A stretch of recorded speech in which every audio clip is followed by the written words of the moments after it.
ನಮಗೆಲ್ಲ ತಿಳಿದಿರುವಂತೆ 2024 ವರ್ಷ ಮುಕ್ತಾಯದ ದಿನಗಳಲ್ಲಿ ನಾವಿದ್ದೇವೆ. ಡಿಸೆಂಬರ್ 31 ಈ ವರ್ಷ ಮುಕ್ತಾಯ ಆಗಿಬಿಟ್ಟು ಹೊಸ ವರ್ಷವನ್ನು ಜನವರಿ 1ರಂದು ನಾವು ಆಹ್ವಾನ ಮಾಡಲಿದ್ದೇವೆ. ಅದರ ಹಿನ್ನೆಲೆಯಲ್ಲಿ ವರ್ಷದ ಕೊನೆ ಇರೋದರಿಂದ ಎಲ್ಲ ಚಟುವಟಿಕೆಗಳು ಸ್ವಲ್ಪ ಹೆಚ್ಚಿಗೆ ಇರ್ತವೆ. ಮುಖ್ಯವಾಗಿ ಬೇರೆ ಬೇರೆ ಕೆಲಸ ಕಾರ್ಯ ಬೇರೆ ಊರುಗಳಲ್ಲಿರುವಂಥವ್ರು, ಬೇರೆ ಊರುಗಳಲ್ಲಿ ಕೆಲಸ ಮಾಡುವಂಥವ್ರು ತಮ್ಮ ಊರುಗಳಿಗೆ ತಮ್ಮ ಕುಟುಂಬ ಸದಸ್ಯರ ಜೊತೆಗೆ ಸ್ನೇಹಿತರ ಜೊತೆಗೆ ಕಳೀಲಿಕ್ಕೆ ತಮ್ಮ ಹುಟ್ಟೂರುಗಳಿಗೆ ಬರುವಂಥ ಸಾಧ್ಯತೆಗಳು ಹೆಚ್ಚಿರುತ್ತೆ. ಅಟ್ ದ ಸೇಮ್ ಟೈಮ್ ಗ್ರಾಮೀಣ ಭಾಗಗಳಿಂದ ಮತ್ತು ಸುತ್ತಮುತ್ತಲ ಜಿಲ್ಲೆಗಳಿಂದ ಹುಬ್ಬಳ್ಳಿ ಒಂದು ಮಹಾನಗರ ಆಗಿರೋ ಹಿನ್ನೆಲೆಯಲ್ಲಿ ಹೊಸ ವರ್ಷದ ಆಚರಣೆಗೆ ಮತ್ತು ಬೇರೆ ಬೇರೆ ಅಗತ್ಯ ಕೆಲಸಗಳಿಗೆ ವರ್ಷಾಂತ್ಯದಲ್ಲಿ ಹುಬ್ಬಳ್ಳಿ ಮತ್ತು ಧಾರವಾಡ ಮಹಾನಗರಕ್ಕೆ ಬರುವಂಥ ಸಾಧ್ಯತೆಗಳು ಹೆಚ್ಚಿರುತ್ತೆ. ಇದರ ಜೊತೆಯಲ್ಲೇ ಹೊಸ ವರ್ಷದ ಸಂಭ್ರಮದ ಹಿನ್ನೆಲೆಯಲ್ಲಿ ನಾವು ಪ್ರತಿ ಘಟಕದಲ್ಲಿ ಗಮನಿಸಿರುವಂಥದ್ದು ವರ್ಷ ಇಡೀ ಇದ್ದಂತಹ ವ್ಯತ್ಯಾಸಗಳನ್ನು ಸರಿಪಡಿಸ್ಕೊಳುವಂಥದ್ದು. ಒಳ್ಳೆಯ ರೀತಿಯಲ್ಲಿರ್ಬೋದು, ಕೆಟ್ಟ ರೀತಿಯಲ್ಲಿರ್ಬೋದು, ಎಲ್ಲದಕ್ಕೂ ವರ್ಷಾಂತ್ಯವನ್ನು ಒಳ್ಳೆಯವರು ಕೆಟ್ಟವರು ಇಬ್ಬರೂ ಉಪಯೋಗಿಸ್ಕೊಳುವಂಥದ್ದು ನಾವು ನೋಡಿದ್ದೀವಿ. Particularly criminal activity related watch ನಮ್ಮ ಅಬ್ಸರ್ವೇಷನಲ್ಲಿ ಇನ್ನು ಉಳಿದಿರೋ 2-3 ದಿನದಲ್ಲಿ ಏನಾದರೂ ಮಾಡಿ ನಮ್ಮದು ಎನಿಮಿಟಿ ಏನಿದೆ, ನಮ್ಮ ದ್ವೇಷ ಏನಿದೆ ಅದನ್ನು ತೀರಿಸ್ಕೋಬೇಕು ಅನ್ನೋ ಲೆಕ್ಕದಲ್ಲಿ ಕೂಡ ಸಾಕಷ್ಟು ಜನ ಕ್ರಿಮಿನಲ್ಸು ಪ್ರಯತ್ನ ಮಾಡ್ತಿರುವಂಥದ್ದು ಕೂಡ ನಾನು ಈ ಹಿಂದೆ ಕೆಲಸ ಮಾಡಿರುವಂಥ ಘಟಕಗಳಲ್ಲಿ ಗಮನಿಸಿದ್ದೇನೆ. ಅದ್ರ ಜೊತೆಗೆ ವರ್ಷಾಂತ್ಯದ ಆಚರಣೆಯಲ್ಲಿ, ಹೊಸ ವರ್ಷದ ಆಚರಣೆಯಲ್ಲಿ ಸ್ವಲ್ಪ ಫಂಕ್ಷನ್ಸು, ಪಾರ್ಟೀಸು, ಗೆಟ್ ಟುಗೆದರ್ಸು, ಬೇರೆ ಬೇರೆ ರೀತಿ ಗ್ಯಾದರಿಂಗ್ಸು ಆಗೋದ್ರ ಹಿನ್ನೆಲೆಯಲ್ಲಿ ಆ ಒಂದು ಸಂದರ್ಭಗಳನ್ನು ಉಪಯೋಗಿಸ್ಕೊಂಡು ಅಹಿತಕರ ಘಟನೆಗಳು ನಡೆಯುವಂಥ ಸಾಧ್ಯತೆ ಕೂಡ ಹೆಚ್ಚಾಗಿರುತ್ತೆ.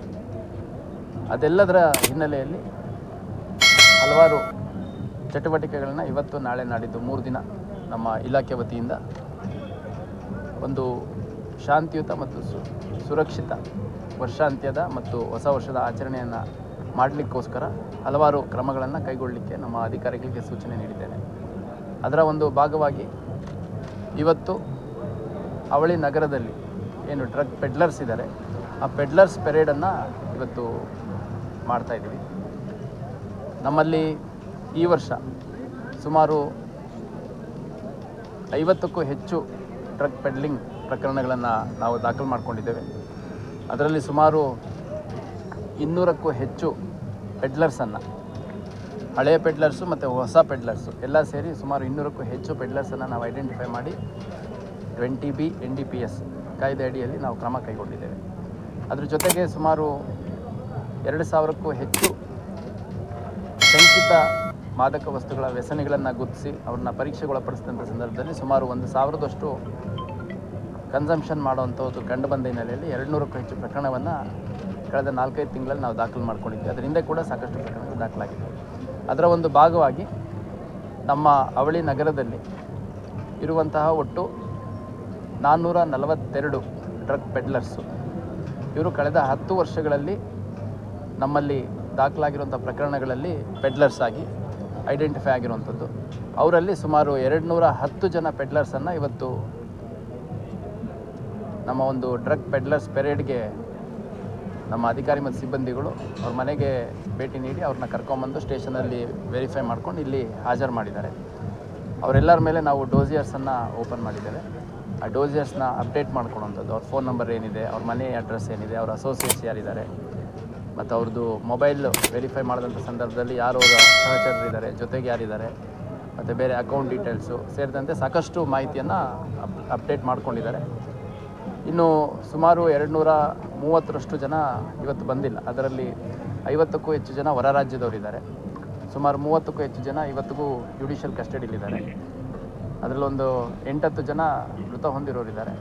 ಮತ್ತು ಸುಮಾರು 130ಕ್ಕೂ ಹೆಚ್ಚು ಜನ, ಸುಮಾರು 130ಕ್ಕೂ ಹೆಚ್ಚು ಜನ ಆಬ್ಸೆಂಟ್ ಇದ್ದಾರೆ. ಆಬ್ಸೆಂಟ್ ಅಂದರೆ ಅವ್ರು ಬೇರೆ ಬೋಟ್ಸು ಇನ್ನೂ ಎಕ್ಸಾಕ್ಟ್ಲಿ ಸಿಕ್ಕಿಲ್ಲ. ಮನೇಲಿ ಕೇಳಿದಾಗ ಊರಿಗೆ ಹೋಗಿದ್ದಾನೆ, ಬೇರೆ ಊರಿಗೆ ಹೋಗಿದ್ದಾನೆ ಅಂತೆಲ್ಲ ಹೇಳಿದ್ದಾರೆ. ಹಂಗಾಗಿ ಅಂಥವ್ರು ಯಾರಿದ್ದಾರೆ ಅವ್ರನ್ನ ಐಡೆಂಟಿಫೈ ಮಾಡಿ ಇವತ್ತು ತಮ್ಮ ಸ್ಟೇಷನಿಗೆ ಕರೆಸಿ ಅವರೆಲ್ಲ ಡೀಟೇಲ್ಸ್ ವೆರಿಫೈ ಮಾಡ್ಕೋಬೇಕು ಅಂತಂದು ಸೂಚನೆ ಕೊಟ್ಟಿದ್ದೀವಿ. ಅದ್ರ ಜೊತೆಗೆ ಇವರೆಲ್ಲರ ಕಡೆಯಿಂದ ಪ್ರತಿಯೊಬ್ಬರೂ ಇಂಡಿವಿಜುವಲಿ ಇನ್ಫಾರ್ಮೇಷನ್ ಮಾಡಿ ಯಾವುದೇ ಕಾರಣಕ್ಕೂ ಅವಳಿ ನಗರದಲ್ಲಿ ಮದ್ಯ ಮಾದಕ ವಸ್ತುಗಳನ್ನು ಮಾರಾಟ ಮಾಡಬಾರ್ದು ಅಥವಾ ಬೇರೆ ಯಾರು ಮಾರಾಟ ಮಾಡ್ತಿದ್ದಾರೆ ಅದೆಲ್ಲದ್ರ ಬಗ್ಗೆ ಮಾಹಿತಿ ಕೊಡಬೇಕು ಅಂತ ಸೂಚನೆ ಕೊಡಲಾಗಿದೆ. ಇದ್ರ ಜೊತೆಗೆ ಹೊಸ ವರ್ಷದ ಆಗಮನದ ಹಿನ್ನೆಲೆಯಲ್ಲಿ ಅವಳಿ ನಗರ ಹೊಸ ವರ್ಷವನ್ನು ಆಹ್ವಾನ ಮಾಡಲಿಕ್ಕೆ ಸಿದ್ಧವಾಗಿದೆ, ಸಜ್ಜುಗೊಂಡಿದೆ. ನಮ್ಮ ಪೊಲೀಸ್ ಇಲಾಖೆಯಿಂದ ಕೂಡ ನಮ್ಮೆಲ್ಲ ಅಧಿಕಾರಿ ಸಿಬ್ಬಂದಿಗಳನ್ನು ಒಳಗೊಂಡಂಥ ಒಂದು ಸುಸಜ್ಜಿತವಾದ ಬಂದೋಬಸ್ತನ್ನು ಮಾಡಲಾಗಿದೆ. ಅದನ್ನು 31st ಕೂಡ ತಮಗೆ ಮಾಹಿತಿಯನ್ನು ನೀಡಲಾಗುತ್ತೆ. ಈಗ ಅದಕ್ಕೆ ಪೂರ್ವಭಾವಿಯಾಗಿ